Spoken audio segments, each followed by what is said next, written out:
अस्सलामुअलैकुम। आकाशा यासीन आपसे मुखातिब है। तीन खित्ते की फजा इस वक्त किसी ऐसे उफक की मानिंद है जहां बादल भी गहरे हैं और बिजली भी चमक रही है। सरहदों के उस पार बारूद की बू है तो ऐवानों के अंदर सरगोशियों की सियासत।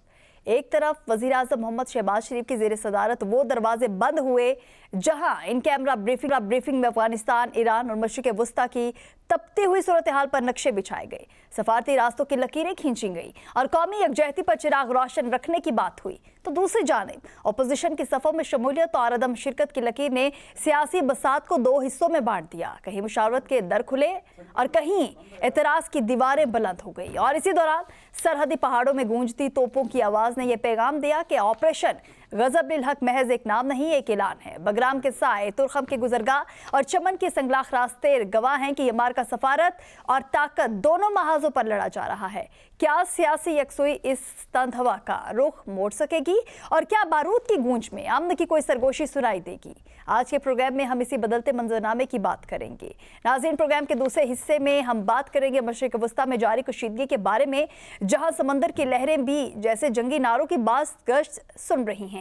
आबनाए हुर्मज़ जो आलमी तिजारत की शहरक कहलाती है, इस पर मुकम्मल कंट्रोल का दावा करते हुए ईरान ने गोया दुनिया की नफ्स पर हाथ रख दिया हो, जबकि अमेरिका 2000 अहदाफ को निशाना बनाने, ईरानी आबदोज समेत 17 बहरी जहाज तबाह करने और क़यादत को मफलूज कर देने के ऐलानात कर रहा है। 500 बैलिस्टिक मिसाइल और हज़ारों ड्रोन आसमान पर ऐसे गर्दिश कर रहे हैं जैसे आग के परिंदे, और खलीज से लेकर तेहरान तक हर उफक धुएं में लिपटा दिखाई देता है।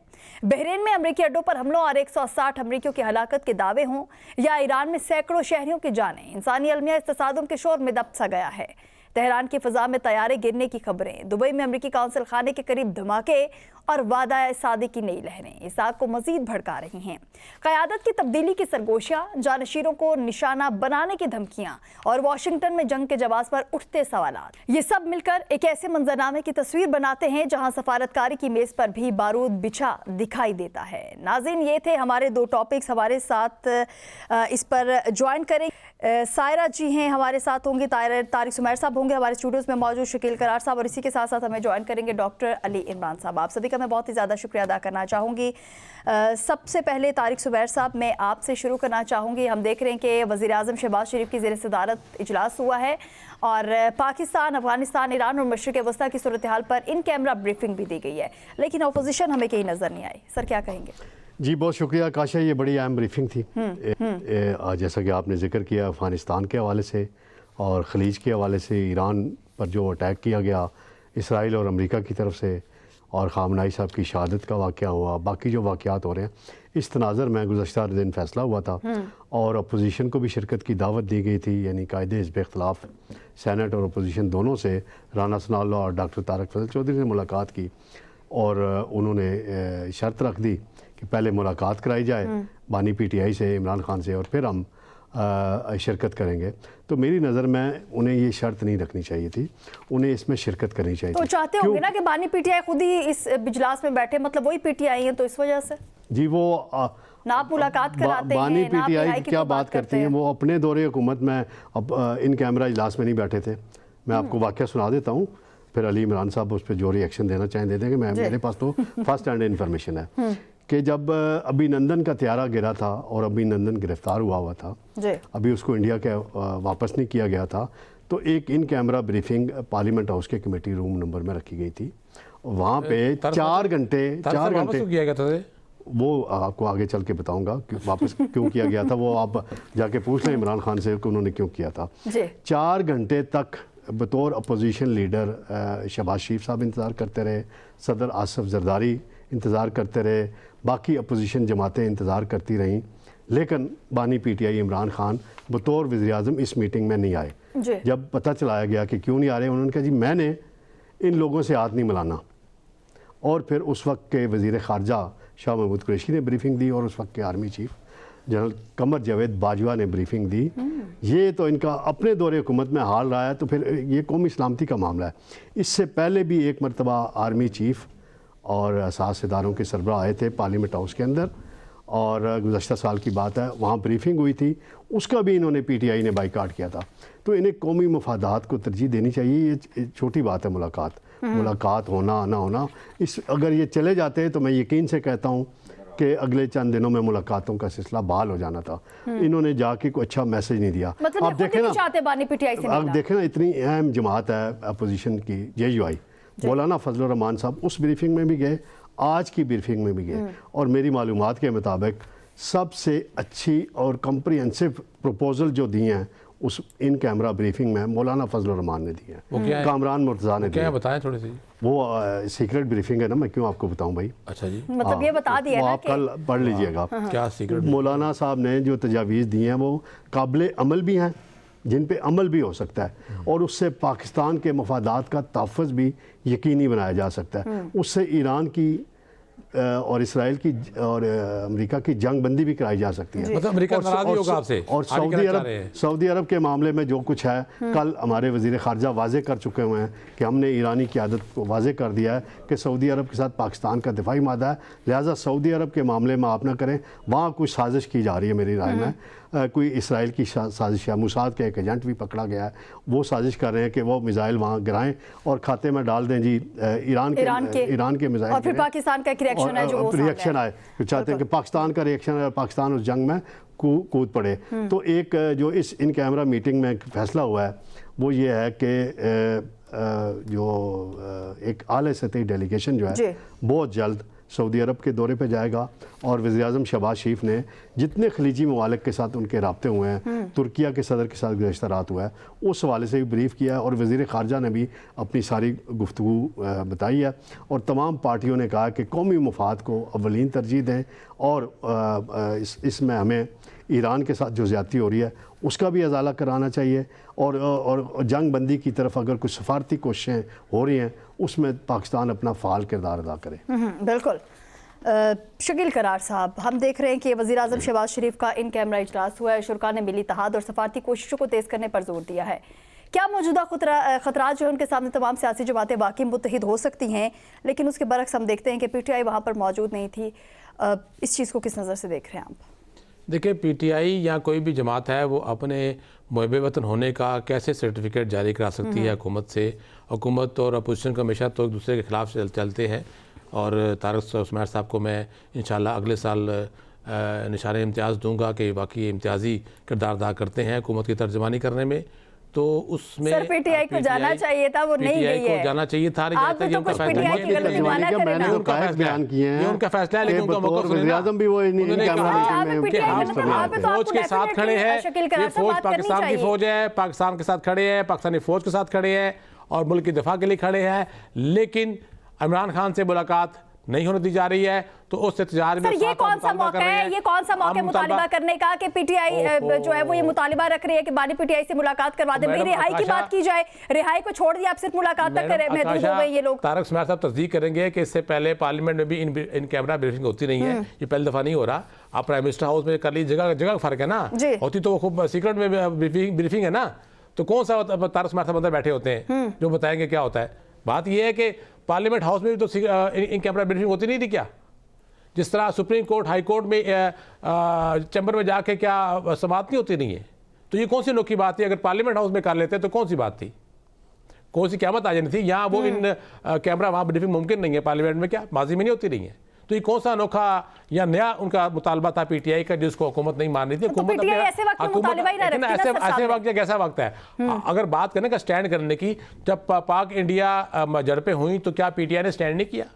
आज भी बैरिस्टर गौहर ने जो अल्फाज कहे वो आपको मैं दोहरा दूँ अगर आप कहें तो, कि उन्होंने कहा कि हमारी फ़ौज है, हमारा मुल्क है, हम अपनी फ़ौज के साथ भी खड़े हैं, अपने मुल्क के साथ भी खड़े हैं, अपने मुल्क की दिफा के लिए तमाम अदारों के साथ खड़े हैं। तो और क्या सर्टिफिकेट दें आपको? सर हमारा मुल्क है, हमारी फ़ौज है, हमारे इदारे, ये तमाम चीज़ें तो कहते हैं, कौमी मुफाद में तरजीह होनी चाहिए, जो कि लग रहा है, ऐसा फील हो रहा है कि पार्लियामेंट के अंदर इन कैमरा ब्रीफिंग में क्या हर्ज क्या था? कोई कानूनी इशू था, कोई आईनी मसला था, कोई 18वीं या 19वीं या 28वीं तरमीम लेके आनी थी, क्या इशू था? पार्लियामेंट में कर लेते।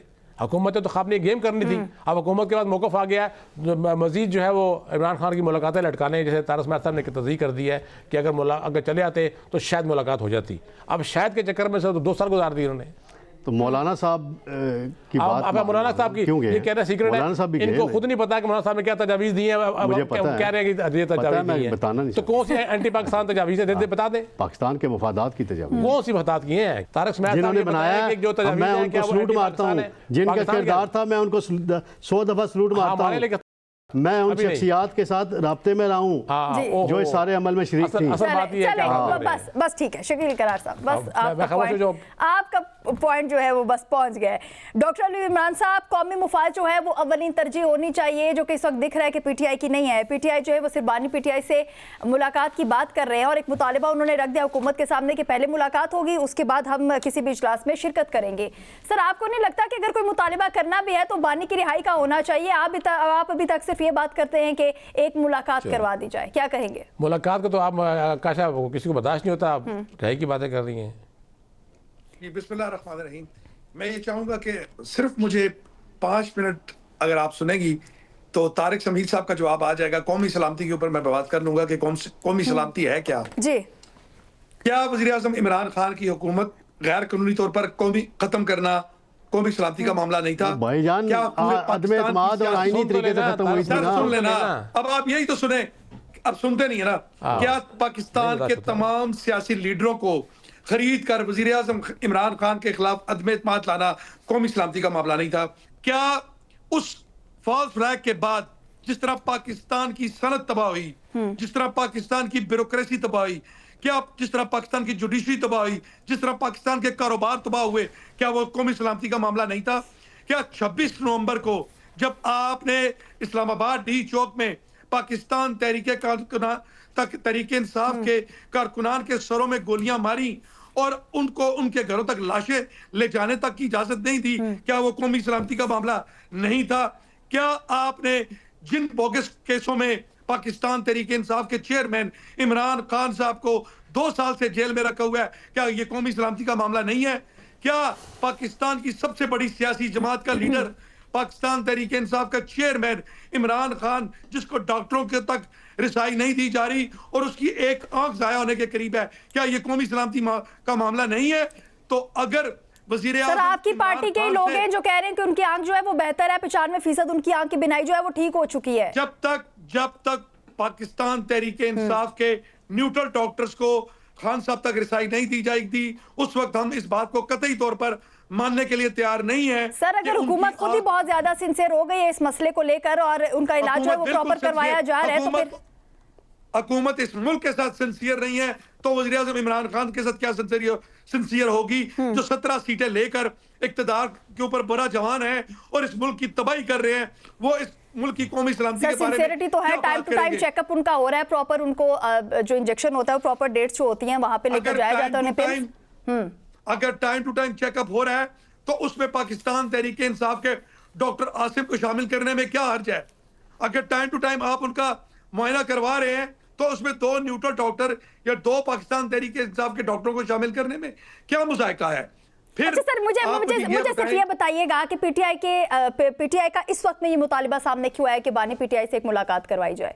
ये बिल्कुल ठीक मुतालबा है कि अगर आप बाकी चीजों को कौमी सलामती का मामला समझते हैं तो हमारे कायद की सेहत, हमारे कायद की आंखें और हमारे कायद से मिलना को कौमी सलामती का मामला नहीं है। अपने कायद की रिहाई का मुतालिबा रखे ना, आप क्यों अभी तक मुलाकात नहीं करेंगे जी? हम रिहाई का मुतालबा बिल्कुल नहीं करेंगे। हम चाहते हैं कि ये जो जैली और बोगस केसेस आपने बनाए हैं इसमें हमें ट्रायल करें, हमें सुने।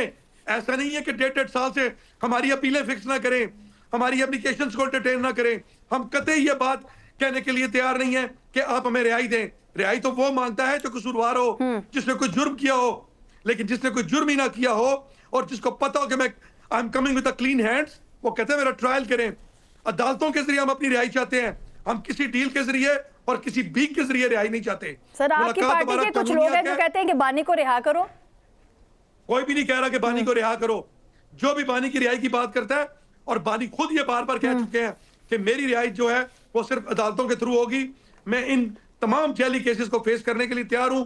मुझे फेयर सर, आप ये कहते हैं ना कि ये अदालतें भी तो हुकूमत की है ना, हुकूमत के कहने पे ही चलती हैं, तो फिर आप कैसे एक्सपेक्ट कर सकते हैं कि यही अदालतें जो हैं केसेस सुनेंगी भी और उसके बाद फैसला भी पीटीआई के हक में देंगी? तो हम चाहते हैं ना कि ये अदालतें ये निजाम इस अवाम के सामने, दुनिया के सामने एक्सपोज हो। इसलिए तो हमारे केस फिक्स नहीं किए जा रहे कि जजेस इनके अपने, जज, जूरी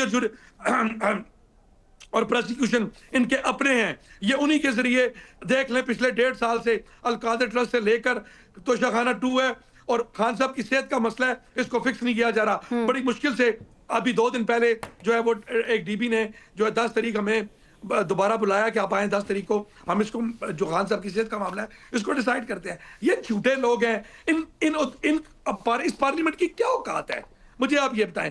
जहां पर 17 सीटों लेने वाला वज़ीर आज़म बैठा हुआ है, जहां पर पंजाब के अंदर वज़ीर आला जो है वो 15 से 20 सीटें जीतने वाली वज़ीर आला बैठी हुई हैं, तो इन अदालत इन जो आपकी असेंबलियां हैं, इनकी औकात क्या है? हम तो अमरे मजबूरी बैठे हैं कि यार जब तक हम इस पहले भी हमें जो है हमने अदालत इन आवानों से बाहर निकले तो फिर हमें एक और तरह की जो है वो चीजों को फेस करना पड़ा। इसलिए हमने डिसाइड किया है कि हमने बैठना जरूर है, क्योंकि हम तो लोगों के वोट लेकर इन असेंबलियों के अंदर आए हैं। और ये जो जेली बैठे हुए हैं, ये कौमी सलामती के ऊपर बात करेंगे, इनको शर्म भी नहीं आती। कौमी सलामती कहाँ और तुम्हारे जेली ये जो चेहरे हैं और ये जो तुम्हारा जेली मैंडेट है, ये कहाँ? जी जी जी अली इमरान साहब, आपका पॉइंट आ चुका है। सायरा जी, इस पर आपका तज्जिया चाहूँगी कि इस वक्त जो मुल्क के हालात हैं वो भी हमारे सामने मौजूद हैं। पीटीआई की सियासी कमेटी ने बानी पीटीआई से अदम मुलाकात को जवाब बनाकर ब्रीफिंग से इनकार किया है। क्या आप समझते हैं कि एक सियासी जिद है और सिर्फ इस वक्त जो है वो पीटीआई जो है मुलाकात की बातें करके कोई बहाना जो है वो तलाश कर रही है इस इजलास में शिरकत ना करने का? कौमी सलामती का मसला है। अस्सलाम वालेकुम जी। कौमी सलामती का मसला है। आप ये पीछे क्या कौमी सलामती, अब फिर अली इमरान साहब ने इतना सारा कुछ कह तो दिया, कौमी सलामती आ जाके यहीं पर ही होती है। जब 8 फरवरी का इलेक्शन चोरी करके इनको मुसल्लत किया था, आपको भी इनकी हकीकत पता है, मुझे भी इनकी हकीकत पता है। आपने कहा कि ज़ाहिर जो वो कह रहे हैं वो कोई ऐसा दुनिया से अनोखा काम तो पीटीआई कह नहीं रही। पीटीआई लेवल प्लेइंग फील्ड भी नहीं मांग रही। पीटीआई ने ये भी नहीं कहा कि 50 रुपए के स्टाम्प पेपर पे भेज दो हमारे लीडर को, या ये भी नहीं कहा कि जिस वक्त हमारा लीडर आए तो अदालतें ही उठा के वहां पर भेज दो एयरपोर्ट पे। पीटीआई तो कुछ भी नहीं मांग रही। तो आपने जिस वक्त इनका इरादा ही नहीं है किसी को साथ लेके चलने का, मैं यहाँ पर चले, मैं सिर्फ अपनी पार्टी की बात करती हूँ। हम भी जब से पाकिस्तान बना है हमारी पार्टी इस कौमी धारे में शामिल है। जिस तरीके से 2013 और फिर 2018 में हमारी पार्टी को, और फिर 2024 में तो लिटरली वो कहते हैं कि दिली ख्वाहिश पे लिस्ट में कि ये बंदे चाहिए नहीं हमें। इसके सबूत भी हैं, हम कॉन्फ्रेंस भी कर चुके हैं, सारा कुछ हो चुका है। जिस वक्त पीर साहब जाते हैं अपने रूहानी सफर पे और पीर साहब एक लफ्ज कह दें कि मुल्क भी मेरा, फौज भी मेरी, उस वक्त यहाँ पर बैठे जय्यद सहाफी वो टैग करके उसके पर बाकायदा मुहिम होती है कि इसको चलाया जाए और मुझे भी टैग किया जाए जो खुदा जाने मैं कौन से मुल्क की शहरी हूँ। उस वक्त तो वो पीर साहब का बयानिया बड़ा उछल कर सब चलाते हैं टीवी पे। तो अभी अगर ये मुल्की सालमियत का मसला था और सारा कुछ था, सारी पार्टीज आपने वो की हुई थी, तो अगर आपने सलामती काउंसिल पे बनाना तो फिर तमाम पार्टीज को बुलाना चाहिए था। आप हमारी जीडीए की तरफ से भी, जीडीए भी जो ग्रैंड डेमोक्रेटिक अलायंस है, यहाँ पर सिंध के स्टेक होल्डर हैं, आपने उनको भी बुलाना था। या अगर ये मुल्क की कौमी सलामती का मामला है तो अगर ये किसी की ख्वाहिश पर चलाई हुई फुलझड़ियां हैं फिर तो बैठे रहे अपना सर जोड़कर। और आप क्या समझती है कि इनको रद्द कर चुके हैं, इनको इस हुकूमत को हम नहीं मानते। आपके प्रोग्राम में 12 कह चुके हैं कि हमारे 3 मेंबरान हैं सूबाई असेंबली के जिन्होंने ओथ नहीं लिया, इसलिए कि हम इनको नहीं मानते। जब नहीं मानते तो फिर इनकी बाकी चीजों पे कैसे हो सकता है? ठीक है, फौज एक छत्र छाया पे बिठाना चाहती है तो ये फिर उनका किरदार था कि वो तमाम पार्टीज को अगर आप लेते तो फिर यहाँ पर हमारी पार्टी भी थी, यहाँ पर पीर साहब पगारा भी थे, यहाँ पर हमारे जो क्या कहते हैं पार्टी के सदर साईं यूनुस सदरुद्दीन शाह राशिदी भी थे, तो उनको भी आपने क्या कहते हैं ऑन बोर्ड लेना था। ये नहीं कि तलाल चौधरी को और उसे क्या कहते हैं ख्वाजा आसिफ जिनकी जुगतें खत्म नहीं होती और उसे क्या कहते हैं जो कौन से इल्जामात फ्लोर पे लगाते थे और ये 8-10 बंदे लेके आप कहें कि सलामती काउंसिल का प्रोग्राम है, फिर तो वही सलामती काउंसिल हो गई कि जो मुझसे पहली दफा एक मैं पीटीआई के दौर में भी, आप ये मत समझे कि मैं अभी ऐसे बोल रही हूँ, उस वक्त भी जब सलामती कौंसिल का प्रोग्राम हुआ था, जिस तरीके से मोइज यूसुफ खुदा जाने अभी कहाँ पर है, इस हुकूमत में भी बड़े पैराशूटर आए थे, वो आके हमें वहां पर हमें बता रहे थे, तो जाहिर है हम तो बाउंड होते हैं कि इन कैमरा ब्रीफिंग की कोई बात नहीं बतानी। तो लुब्बो लबाब बताया था मैंने, तो लुब्बो लबाब बता दूं अभी भी? जी बताइएगा।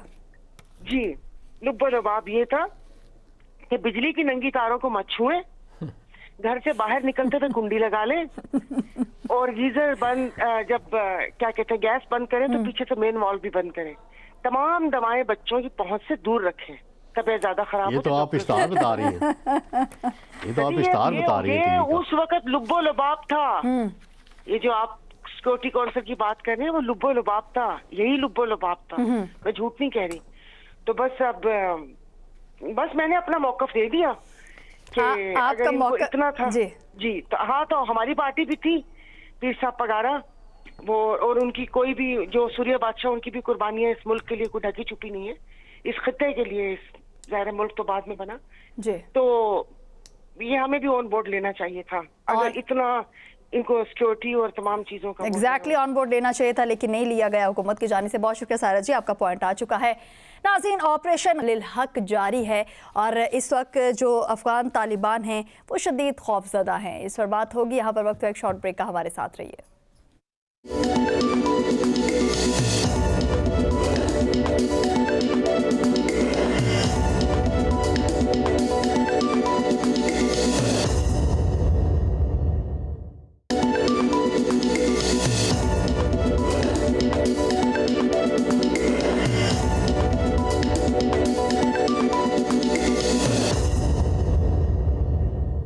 वेलकम बैक, एक मरतबा फिर खुश आमदीद। नाज़रीन, पाकिस्तान ने बगराम एयरबेस पर कामयाब हमला किया है और उसके साथ ही ये जो ऑपरेशन है ये पाकिस्तान की दिफाई सलाहियत और फ़ज़ाई ताकत का एक वाज़ेह मुज़ाहिरा है जिस पर इस वक्त पूरी दुनिया की नज़र है। तारिक सुमैर साहब क्या कहेंगे? जी बिल्कुल जी, आप एक हफ़्ता से ज़्यादा हो गया है अफ़गानिस्तान के साथ जो हमारा नया क्लैश चल रहा है और उसमें एयरफोर्स मुख्तलिफ ऐसे ठिकानों को निशाना बना, 50 से ज़ायद फ़ज़ाई हमले किए गए। बिल्कुल 50 हैं या इससे ज़्यादा भी हो गए मेरा ख्याल है, तो आज रात और ज़्यादा हो जाएंगे। तो जो ठिकाने हैं दहशत गर्दों के बिलखुसूस और जो तालिबान अफ़गान रजीम की फ़ौजी तनसीबात हैं उन्हें निशाना बनाया जा रहा है और काफ़ी हद तक कामयाबियाँ भी मिली हैं। कुछ लीडर्स भी अब मारे गए हैं। 481 कारिंदे हलाक हुए और कंधार में एक अहम जो इनका लीडर था वो मारा गया, उसकी नाम की अभी तस्दीक नहीं हो पा रही, जब होगी तो उसका मैं डिटेल बताऊंगा। तो ये बड़ी अहम कामयाबी। बगराम एयर बेस का जहाँ सा तस्करा किया आपने, आपको याद है कि इसका बड़ा मशहूर एयर बेस है।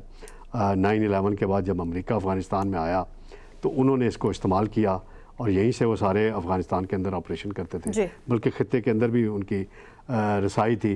तो बगराम एयर बेस के हवाले से अमरीकी सदर कई मरतबा कह चुके हुए हैं तालिबान को कि ये हमारे हवाले किया जाए। तो इसके अंदर जो असला छोड़ के गए थे अमरीकी, वो बड़ी तादाद में अभी तक मौजूद है। वो असला भी कहते हैं तबाह किया गया, बिल्कुल किया गया है। तो ये अब देखने की बात है कि आज की ब्रीफिंग में भी PM हाउस में अफ़गानिस्तान के हवाले से तजवीज़ दी गई है कि इसको अब हमने समेटना है, इसको मज़ीद ना बढ़ाया जाए। और JUI की तरफ से ये कहा गया कि जी मौलाना साहब पहले भी एक मरतबा काबुल जा चुके हैं, अफ़गान तालिबान हुकूमत से मुज़ाकरात किए थे उन्होंने, फिर आके रिपोर्ट दी थी, लेकिन वो इम्प्लीमेंट नहीं हुआ था, फिर सूरत हाल डिफरेंट हो गई। तो अब भी उन्होंने कोई ऐसी तजवीज़ दी है कि कोई जिरगा तश्कील दिया जाए, कोई रास्ता बनाया जाए, और अगर दोस्त ममालिक कोई बीच में पड़ते हैं और अफ़गान तालिबान भी कहते हैं कि जी हम सीज़ फायर के लिए तैयार हैं, जब पाकिस्तान अगर फ़ौजी अहदाफ हासिल कर लेता है और सीज़ फायर की तरफ हम बढ़ते हैं और अमन का रास्ता अपनाते हैं और उन दहशतगर्द तंजीमों के ख़िलाफ़ वो कार्रवाई करते हैं, या हमें मज़ीद कार्रवाई करने की ज़रूरत है, इसको देखने की ज़रूरत है, उसको देखने की ज़रूरत है। सर सही कहा आपने। ईरान के अमरीकी फ़ौजी अड्डों पर हमले जो हैं वो भी इस वक्त जारी हैं। शकील करार साहब, ईरानी गार्ड्स का एक दावा है कि आपनाए हुर्मुज़ पर मुकम्मल कंट्रोल इस वक्त हासिल है। क्या आप समझते हैं कि आलमी तेल की सप्लाई को ख़तरे में डालने की कोशिश है या ईरान की खुद मुख्तारी का दिफा है? देखिए इसमें, क्योंकि पूरी दुनिया इससे इस वक्त मुतासिर हो रही है, खासतौर पर दोनों इसमें बातें इसमें ऐड हो सकती हैं, क्योंकि देखिए ना, जिस तरह अमेरिका के एक स्टेट के गवर्नर ने गुज़श्ता रोज़ अपने एक बयान में जो प्रेसिडेंट है USA उनकी पॉलिसियों पर तनकीद की और कहा कि आप एक मौक़िफ़ पर नहीं टिक रहे हैं। कभी आप कहते हैं कि ये अमेरिका की सलामती का मामला है, कभी कहते हैं इसराइल की सलामती का मामला है। अभी तक हमें ये कंफर्म नहीं हो सका कि ईरान पर हमला जो है वो उसका डायरेक्ट बराह रास्त अमेरिका को क्या उससे ख़तरात लाक है, अमेरिकन कौम को क्या ख़तरात लाक है, या अमेरिकन मफादात को क्या ख़तरात लाक है। तो वो अभी तक बातें वाज़ेह नहीं हो सकी हैं। और इसी तरह दुनिया भर के जो मुहक्किकीन है वो इस बात पर तबसरा यही कर रहे हैं कि दर हकीकत ये अमेरिका का ईरान पर जो हमला है वो इसराइली दबाव पर है और इसराइल के अपने मफादात है। और आप देखें ना, एक सर्च भी आ चुकी है कि 20 से 25 साल पहले से जो नेतन्याहू है वो मुख्तलिफ अदवार में मुख्तलिफ मौक़ों पे वो बात करते आए हैं ग्रेटर इसराइल की। यानी कि ये अमेरिका और इसराइल की ये पॉलिसियाँ हैं कि अपने मंसूबे वो 20-25 साल पहले बनाते हैं और उस पर अमल दरामद आने वाले वक्तों में करते हैं। अब इस मौके पर बगैर किसी बहाने के देखना, ईरान जो है वो अगर एटमी ताकत बनने जा रहा है तो अब से नहीं है, पिछले 25 साल से कोशिशें कर रहा है, 25 साल से। तो आज ऐसा कौन सा मौका आ गया, कौन सा उसे मिसाइल हिट कर दिया कि अचानक उस पर आपने मिसाइलों की बारिश कर दी। और 100 से ज़्यादा मेरे ख्याल शहरों में इन्होंने मुख्तलिफ अहदाफ को निशाना बनाया, हत्ता कि बेगुनाह बच्चों को, जैसा कि इसराइल से चीखें निकल रही हैं ना कि आम लोगों को निशाना बनाया जा रहा है, तो यहाँ पर वो खामोश क्यों हैं कि 150 से ज़्यादा तालिबात और जो टीचर्स हैं बेगुनाह उनको मारा गया, उनको निशाना बनाया गया, वहाँ पर खामोश क्यों हैं? क्या वो बच्चे नहीं हैं? क्या वो मुस्तकबिल का मामार नहीं है? तो आप जब एक मुल्क की सालमियत को रोनते हुए उस पर बिलाजवाज़ आप हमला करेंगे तो उसके रद्दमल में उसने अगर एक बड़ी रास्ता बंद कर दिया तो उसमें क्या तकलीफ़ हो रही है? उसमें असल मसला है कि 20% जो दुनिया की और एशिया मालिक में जो तेल की सप्लाई है 20% वो मुतासर होनी है और उससे जो तेल की कीमतें हैं वो आसमान पर पहुँच जाएंगी। और बताया जा रहा है कि शायद $100 जो डॉलर है बैरल, उससे बढ़ कीमत उससे भी बढ़ जाएगी, $130 तक की प्रोडक्शन है, 100 से $130 तक। तो फिर देखें ना, दुनिया में एक चीखें उठेंगी। असल तो बात है ना, अब यहाँ मफादात क्या आ रहे हैं? अब दुबई के मुख्तलिफ जो तजारती मराकज़ हैं उनको ईरान जो है वो टारगेट क्यों कर रहा है? वो इसलिए कर रहा है कि दुबई जो है वो दुनिया का एक अयाशी का, सरमायाकारी का एक अड्डा बन चुका था और उसको हिट कर रहा है ताकि यूए चीखेगा जब उसके माली मफादात और आने वाले 10 साल में यहाँ पर इन्वेस्टमेंट नहीं होती है, रुक जाती है, या लोग पैसा निकाल लेते हैं। जैसे पाकिस्तान से लोगों ने प्रॉपर्टी से पैसा निकाल कर दुबई शिफ्ट किया, अरबों रुपये शिफ्ट हुए, तो वहाँ से भी दुबई से पैसा निकल के किसी और मुल्क चला जाता है या पाकिस्तान वापस आता है, तो फिर दुबई की हालत क्या होगी? दुबई के हुक्मरानों को तो याशी की आदत पड़ चुकी हुई है, वो तो बगैर याशी रह नहीं सकते। वो तो शाम को सऊदी अरब में और रात को दुबई में और परसों अगले दिन वो कहीं और बैठे होते हैं, तो उनको आदत पड़ चुकी है। उनकी इस इक़्तिसादी सूरत हाल को देखते हुए ईरान टारगेटेड ऑपरेशन कर रहा है। इसी तरह अब आप देखें ना, जो माहिरीन बताते हैं कि एक मिसाइल उड़ता है ना ईरान से, तो जो इस पर तज्जिया निगार है आलमी, उनके बकौल कि जब यहाँ से एक मिसाइल उड़ता है तो रास्ते में 3 बहरी रास्तों में अमेरिकन बहरी बेड़े जो है उसको इंटरप्ट करते हैं। उसके बाद जब वो इसराइल की फ़ज़ाई हदूद में दाखिल होता है मिसाइल, तो वहाँ पर 4 दफ़ाई निज़ाम है उसके, 4 दफ़ाई निज़ाम को वो झटका दे के या उससे निकल के वो फिर जाके आबादी पे हिट होता है। शुरू में उसने आम छोटे मिसाइल इस्तेमाल किया। अब देखें ना, कहा जा रहा है एक चाइना के प्रोफेसर हैं, उन्होंने जो एक तहकीक की थी और एक अपना उनका एक मुकाला था, उसमें उन्होंने इंकशाफ किया था कि ये जंग होगी और अमेरिका इस जंग में बुरी तरह हारेगा। ये उनकी पेशेगोई थी। कल उनके इंटरव्यू में इन्होंने इस बात को दोहराया है कि जब आप तहकीक करें तो ये साबित होगा कि गलत वक्त में ईरान के साथ पंगा लिया है अमेरिका ने और इसराइल ने, और ईरान जो है वो आखिरी मिसाइल तक, अपने खून के आखिरी कतरे तक लड़ने को तैयार बैठा है। उसने अपनी कौम को, अपनी तमाम लीडरशिप को इस बात पे एग्री कर लिया है और इनकी जगह आयतुल्लाह ख़ामेनी शहादत कबूल कर चुके हैं, शहीद हो चुके हैं। तो वो दूसरों को पैगाम दे गए हैं, अपनी वसीयत कर गए हैं कि इसराइल की तबाही तक ईरान का कोई बच्चा, कोई फ़ौजी, कोई मिसाइल खामोश नहीं बैठेगा, रुकेगा नहीं जब तक इसराइल तबाह नहीं होता। ये उनका वसीयत थी और उनका इसी पे काम करते हुए ईरान टारगेटेड चीजें कर रहा है। पहले ईरान ने, अब देखना, कहा जाता है कि एक 50,000 के ड्रोन को, $50,000 के ड्रोन को गिराने के लिए अमेरिका $1 मिलियन का मिसाइल इस्तेमाल करता है। तो आप ये देखें ना, कहाँ $50,000, कहाँ $1 मिलियन, और उसमें एक मिसाइल इस्तेमाल नहीं हो रहा, 4-5 इस्तेमाल हो रहे हैं। तो प्लानिंग देखे ना कि वो किस तरह माशी तौर पे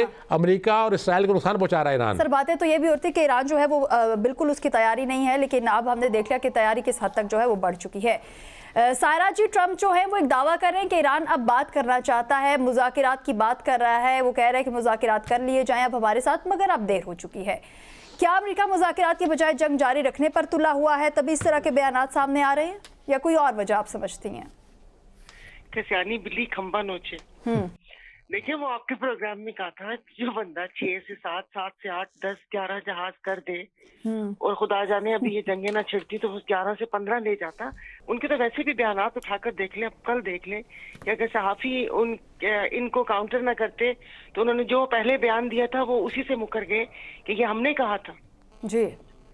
तो वही कहते ना कि वो भी पराई जंग में कूद पड़े कि वो क्या कहते हैं, यही जो इनके मंसूबे हैं। ज़ाहिर आप तारीख उठाकर देख लें, हर किसी ने तो सहूलत खारी की है इसराइल की जी। तो क्या कह सकती हूँ, ये ऐसे ही है। अब जब वो क्या कहते हैं कि मुंह तोड़ जवाब मिला और वो समझे कि शायद कि इनके वो जो सुप्रीम लीडर की शहादत के बाद से इनके हौसले टूटेंगे, या लेकिन जब उन्होंने दुनिया भर में लोगों के वो कहते हैं ना कि जज्बात देखे कि वो इवन उनके अपने मेयर, उनकी आप ट्वीट्स या उनके आप बयानात देख लें और वहां पर लोगों की सारी चीजें देख लें, तो अब वो पता नहीं आकाशा, एक तरफ से अगर मैं आपको ये कहूं कि अब वो उनको कोई फेस सेविंग चाहिए, लेकिन इस किस्म की बातें हम सद्दाम के दौर में भी लोग करते आए और उसके बाद वो कहते हैं ना मोहम्मद कजाफी के दौर में भी करते हुए आए, और तमाम जहां जहां अमेरिका ने हमला किया तो हमारे यहाँ से भी आवाजें उठती रही, वो डटा हुआ है, वो यूं है, वो यूं है, और उसके बाद हमने हाल देख लिया। बस अल्लाह पाक रहम करे और बस तारीख में कहीं वो कहते ना कि बस हमारा नाम ना आए कि वो जो एक हम अपने मुंह पे कालक पोत चुके हैं ना नोबेल प्राइज देने वाली, कि बस अल्लाह पाक ये वाली मैं क्या बोलूं, ये जिल्लत है, बस ये यहीं तक ही रखे, आगे किसी साजिश में हमारा नाम ना है। बाकी अल्लाह पाक रहम करे। और चले, बहुत शुक्रिया डॉक्टर अली इमरान साहब। इस्राएली मीडिया एक दावा कर रहा है कि मुश्तबा खामनाई जो हैं वो नए सुप्रीम लीडर होंगे, और उसके साथ साथ ईरान जो है वो इस चीज़ से भी इनकारी है कि ये मतलब इतनी आसानी से ये फैसले नहीं होते हैं। सो इस्राएली मीडिया जो है वो दावा कर रहा है। उससे पहले भी हम देखते हैं कि इस्राएली मीडिया की जानिब से एक दावा किया गया था और उसमें भी ईरान को एक भारी नुकसान जो है वो उठाना पड़ा था। क्या आप समझते हैं कि ईरान की दाखिली सियासत में इंतशार फैलाने की एक साजिश जो है वो की जा रही है, तभी इस तरह के बयान जो है वो दिए जाते हैं या इस पर बात की जाती है? देखें आकाशा, सबसे पहली बात यह है कि इस वक्त जब हम बात कर रहे हैं एज वी स्पीक, तो इस वक्त ईरान के अंदर पॉलिटिक्स या उनकी जो हायरार्की है वो इतना बड़ा इशू नहीं है। एक पासदाराना इनकलाब जो था 40 साल पहले जब इनका क़याम हुआ, तो आपने देखा कि इनकी एक पूरी हायरार्की सेट हुई। और इवन जब आयतुल्लाह खामनाई जो अभी हाल ही में शहीद हुए हैं, उन्होंने अपने 3 लोग पीछे सक्सेसर जो है वो उन्होंने बताए थे कि इन तीनों में से किसी को बना दिया जाए। मेरे ख्याल से इस वक्त बड़ा इशू ये नहीं है, इस वक्त बड़ा इशू ये है कि ईरान ने किस तरीके से पूरे मिडल ईस्ट को इतनी बड़ी अपनी मिसाइल ताकत के साथ जो है वो डरा दिया है। और देखिए, ईरान जो मैं समझता हूँ कि ईरान इनको डिस्ट्रक्शन नहीं चाहता इन मुल्कों के अंदर, लेकिन ईरान ने अपनाए हॉर्मस को, स्ट्रेट ऑफ हॉर्मस को बंद कर दिया, अमेरिकी तमाम अड्डों पे, अमेरिकी एम्बेसीज के अंदर, इन सारी जगहों पे मिसाइल गिरा कर ये बात साबित कर दी कि अगर हम नहीं रहेंगे तो आपके बिजनेसेस भी नहीं रहेंगे, आपके बच्चे भी जो है वो हाथ में डॉलर पकड़ के नहीं घूमेंगे, और आप भी दुनिया में ये जो अयाशी करते फिरते हैं ये नहीं कर सकेंगे। आप देखें, अब नाए हॉर्मस बंद होने की वजह से या मिडल ईस्ट के अंदर जो गल्फ कंट्रीज के अंदर जो ऑपरेशन बंद हुआ, फ्लाइट ऑपरेशन, आज तक 10,500 फ्लाइट जो है वो कैंसिल हो गई हैं। और आप इस बात को ना देखें कि अब नाए हॉर्मस से जो तेल गुजर के पूरी दुनिया को 20% जाता था, अब ये आपने ये भी देखना है कि ये जो मुल्क वहां पर बैठे हैं, वहां पर जो खुराक और जो लग्जरी आइटम्स आप पूरी दुनिया से बाहर से आती हैं, उसके ऊपर भी वो रिलाय करते हैं। अगर मजीद 10 से 15 से 20 दिन खुराक अंदर ना आ सकी, अब नाए हॉर्मस बंद रहा, तो फिर इनको खुराक की कितनी शदीद किल्लत होगी। फिर सिर्फ एक मिसाइल सऊदीया की अरामको के ऊपर गिरा और आप देखें कि सऊदी अरब की कितनी चीखें निकली, और कर रियाद के अंदर जो एम्बेसी के ऊपर जो एक आपका मिसाइल गिरा, तो उसके बाद से आज सऊदी अरब का क्या हाल है। ईरान सिर्फ ये चाहता है कि मैं क्यों बात करूं कि मैं प्रेशर में हूं, ये बात करें। जैसे आज यूएई ने भी कह दिया कि हमारे फ्लाई जोन से गुजरकर ईरान पर अब अमेरिका कोई हमला नहीं करेगा। कल आपने देखा कि कतर और सऊदी अरब के अंदर से मोसाद के एजेंट्स पकड़े गए। अब अगर आप देखिए तो अगर आप इसको पढ़े और देखें तो ये ऐसे महसूस होता है कि इसराइल सिर्फ ईरान को खत्म नहीं करना चाहता, बल्कि वो तो सऊदी अरब को भी खत्म करना चाहता है, वो तो कतर को भी खत्म करना चाहता है, वो तो यूएई को भी खत्म करना चाहता है।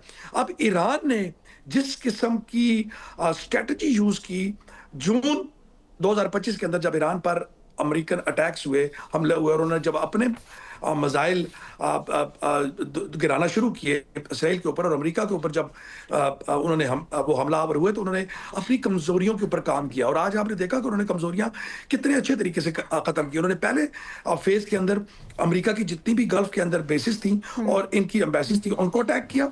जब वो अमल उन्होंने मुकम्मल कर लिया, जब उन्होंने हर चीज स्टैंड स्टिल कर दी, यूएई से लेकर कतर, बहरीन और इसी तरह ही सऊदी अरेबिया में तमाम जो बिजनेस एज यूजुअल था उसको सस्पेंड कर दिया। ना वहाँ फ्लाइटें चल रही हैं, ना वहाँ पर माल खुले हैं, ना पब्लिक आसानी से रोडों पर आ सकती है, ना ही उनकी कोई किसी किस्म की कारोबारी सरगर्मियां जो है वो चल रही हैं। तो आपने देखा कि उनको कितना बड़ा नुकसान पहुंच रहा है। और आपको पता है ये जो अरब है ना, ये अय्याशी के कायल हैं, ये एक चीज के पीछे दौड़ते हैं, रोकड़ा। इनके सामने पैसे से ज्यादा किसी की कोई अहमियत नहीं है। ये पैसे के लिए अपने भाइयों को भी मार देते हैं, इवन अपने बाप को भी मार देते हैं, ये जो अरब है। तो ईरान ने बड़ा अच्छा किया कि पहले इस पूरे ऑपरेशन को सस्पेंड किया ताकि इनको तकलीफ पहुंचाई जाए, इनके जो माशी जो बेनिफिट्स हैं उनको सस्पेंड किया जाए, वो कर दिए। अब वो इसराइल के पीछे जा रहा है, इज गोइंग आफ्टर इसराइल। और आप देख रही हैं कि इसराइल पे हर 1 घंटे के बाद वो जो अटैक कर रहे हैं, तल अबीब से लेकर यरूशलेम से लेकर इवन बैतुल मक़दस के भी जो सराउंडिंग्स हैं उसमें भी इस वक्त वो मिसाइल गिरा रहा है, वो ड्रोन गिरा रहा है। और आप देखेंगे कि अगले 3-4 दिनों में जो इनकी चीखें निकलेंगी। और अमेरिका का एयरक्राफ्ट कैरियर जो इब्राहिम लिंकन है वो ऑलरेडी यहाँ से निकल के ग्रीस के अंदर दाखिल हो चुका है और उसके सालों पे वो खड़ा है। फिर वहाँ के उसके जो सारे एयरक्राफ्ट कैरियर के जो जहाज थे वो कुछ ओमान में लैंड किए और कुछ दूसरे मुल्कों में गए। आज स्पेन ने भी अमेरिका को जवाब दे दिया। तो मेरे ये ख्याल से कि अगर ईरान मजीद 4 से 6 दिन इस जंग को खींच के ले गया तो अमेरिका घुटनों पर आ जाएगा। पहले ही अमेरिका के हालात इतने पतले हैं और अब मेरे ख्याल से इन हमलों के बाद अरब रियासतों को भी ये पता लग गया है कि जैसे मिसाइल आने शुरू हुए तो अमेरिका ने हमारे लिए जो पैट्रियट जो उनका एयर डिफेंस सिस्टम था और थर्ड वो उठा के वो इसराइल के बाहर लेकर चले गए। तो गल्फ जो है वो अमेरिका के लिए लेस प्रायोरिटी है, उसकी असल जो प्रायोरिटी है वो उसका असल एतादी जो है वो इसराइल है। और आप ये बात याद रखिएगा कि अमेरिका के निकलने का टाइम इस वक्त हुआ चाहता है आपके मशरिक़ वस्ता से, गल्फ रियासतों के अंदर से, लेकिन उसको अपना एक सक्सेसर चाहिए, एक जानशीन चाहिए जो इसराइल की शक्ल में पिछले 30 सालों से तैयार किया जा रहा है। लेकिन इसराइल आज तक इस पोजीशन में नहीं है कि वो अमेरिका के जाने के बाद ये जो अमेरिकन अड्डे हैं, मशरिक़ वस्ता सिक्योरिटी है, इसको टेक ओवर कर सके, क्योंकि कुछ रियासतों के साथ उसके ताल्लुकात बिल्कुल भी नहीं है और एक बिल्कुल छोटी रियासत है और उसके पास इतनी बड़ी फायर पावर नहीं है कि वो सारी चीजों को टेक ओवर कर सके। लिहाजा ईरान जो है वो ईरान जो है वो कभी भी घुटने नहीं टेकेगा, बल्कि खून के आखिरी कतरे तक वो लड़ेगा और वो स्टिल लड़ रहा है और तन्हा खड़ा है लेकिन लड़ रहा है। नाज़रीन, बलूचिस्तान की सियासत के आगाज से ही मौक़िफ़ पेश किया जाता रहा है कि सूबा विफाक़ी इस्तेहसाल और महरूमी का शिकार है। ताहम माली हक़ाइक़ बताते हैं कि सूबा सालाना तकरीबन 124 अरब रुपए की अपनी आमदन पैदा करता है, जबकि इसका मजमूई बजट 1 खरब रुपए से तजावुज़ कर जाता है। नाज़रीन, सूबाई बजट का लगभग 90% हिस्सा विफाक़ी महासिल से मुंतकिल किया जाता है, जो मुल्क में फ़ीकस बुनियाद पर बुलंद तरीन शरहों में शुमार होता है। हम देखते हैं कि विफाक़ी तरक्याती प्रोग्राम के तहत भी बलूचिस्तान के लिए खातिर खारक़ूम मुख्तस की जाती हैं। क़याम पाकिस्तान के वक्त जहाँ सिर्फ 114 स्कूल थे, आज ये तादाद 15,000 से बढ़ चुकी है। सूबे में 12 जामियात और 5 मेडिकल कॉलेजेस का क़याम तालीमी ढांचे की तौसीक़ को ज़ाहिर करता है। सेहत के शोबे में 13 बड़े अस्पताल और 18 तदरीसी अस्पताल अवामी खिदमत अंजाम दे रहे हैं। सड़कों का जाल जो कभी 375 किलोमीटर तक महदूद था, अब 25,000 किलोमीटर से ज़्यादा फैल चुका है। इन आदाद शुमार से ज़ाहिर होता है कि वसाइल की मुंतकिली और तरक्याती सरमायाकारी मुसलसल जारी रही है। इसके बावजूद महरूमी का बयानिया सियासत का मरकजी नारा बना रहा। सरदारों और कबायली अशरफिया ने इस बयानी को अवामी हिमायत हासिल करने के लिए इस्तेमाल किया है।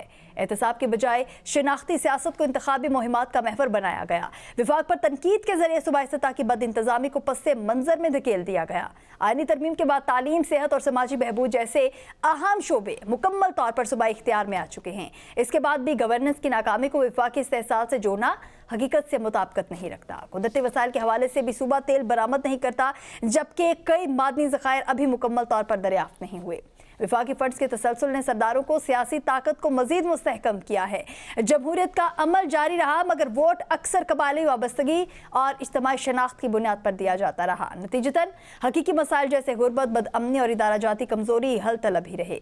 चैलेंजेस का एतराफ़ ज़रूरी है, मगर इसके साथ मुकामी हुक्मरानी की जिम्मेदारी कबूल करना भी नागुज़ीर है। तारिक सुमेर साहब, इस वक्त हम देख रहे हैं ये जो टॉपिक है हमारा बलूचिस्तान की सियासत के आगाज़ से, ये मौक़िफ़ हमेशा से हम देख रहे हैं कि पेश किया जाता रहा है कि सूबा विफाकी इस्तेहसाल और महरूमी का शिकार है। किस नज़र से देख रहे हैं आप इसको? जी बिल्कुल, जो आपने अदाद शुमार बयान किए हैं, इसके अलावा भी मैं थोड़ी सी बात करना चाहता हूँ कि 18वीं तरमीम जब आई थी, तकरीबन 2010 की बात है, तो उसके बाद NFC अवार्ड के तहत सूबों को मज़ीद फ़ंड्स दिए गए थे, मज़ीद इख्तियारात दिए गए थे, और उन्हीं फ़ंड्स के इस्तेमाल करते हुए दीगर सूबों ने डेवलपमेंट की और बड़े काम किए, बड़े बड़े प्रोजेक्ट्स किए।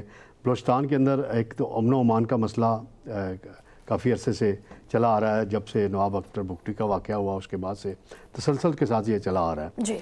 वहाँ दहशतगर्दी है और गैर मुल्की जो है मुदाखलत का भी बड़े असरात वहाँ पाए जाते हैं। उस तनाज़र में देखा जाए वो एक अलग पहलू है, उसके साथ हमारी फ़ौज और वफाक हैंडल कर रहा है, सूबाई हुकूमत भी।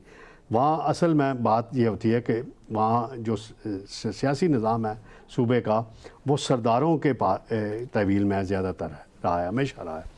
रेगुलर बुनियादों पे वही हुक्मरान आते रहे हैं, वही चीफ मिनिस्टर आए, वही मिनिस्टर आए। बलूचिस्तान का अलमिया ये रहा है कि एक दफ़ा तो पूरी जो असम्बली थी 63 अरकान की या 64 सब के सब वज़ीर बन गए। फिर अब वो अब एक 18वीं तरमीम के बाद एक मखसूस हद तक ही बन सकते हैं। वहाँ असल मामलात हैं आवाम को एतमाद देने की, उसके लिए कोशिशें होनी चाहिए। उसके लिए 90% फ़ंड जैसे वफाक मासल इकट्ठे करके देता है।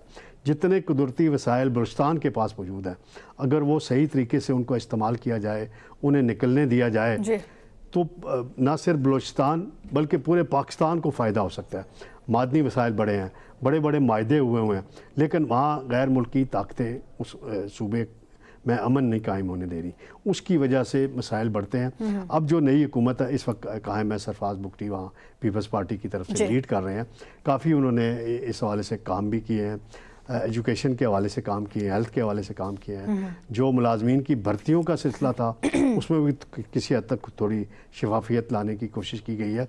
इन चीज़ों को बेहतर बनाने की ज़रूरत है और आवाम को इंगेज करने की ज़रूरत है। आवाम की को बुनियादी, बलूचिस्तान एक वसी रकबा है, वहाँ आबादी कम है, स्कैटर्ड आबादी है, तो हर जगह सड़क पहुँचाना करना वो उसके लिए भी बड़े वसाइल चाहिए होते हैं। अभी हाल ही में आपको याद होगा कि बिजली के बिलों में, पेट्रोल की कीमतों में कमी हुई थी, तो वफाकी हुकूमत ने वो कमी आवाम को मुंतकिल करने के बजाय उसका जो पैसा बचा वो वहाँ एक बड़ी शाराब की तामीर के लिए, चमन से इधर कराची तक आएगी, सिंध तक, पंजाब तक मिलाएगी, उसकी तामीर के लिए दे दी गई।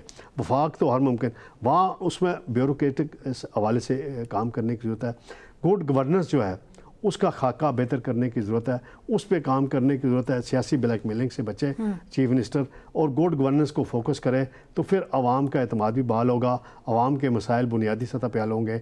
लोकल बॉडीज़ का वहाँ निज़ाम जो है उसको मौसर बनाने की ज़रूरत है, गाँव की सतह पर, सिटी की सतह पे, तहसील की सतह पे, तो फिर आवाम को एतमाद मिलेगा और वहाँ हालात में इंशाल्लाह बेहतरी ज़रूर आएगी।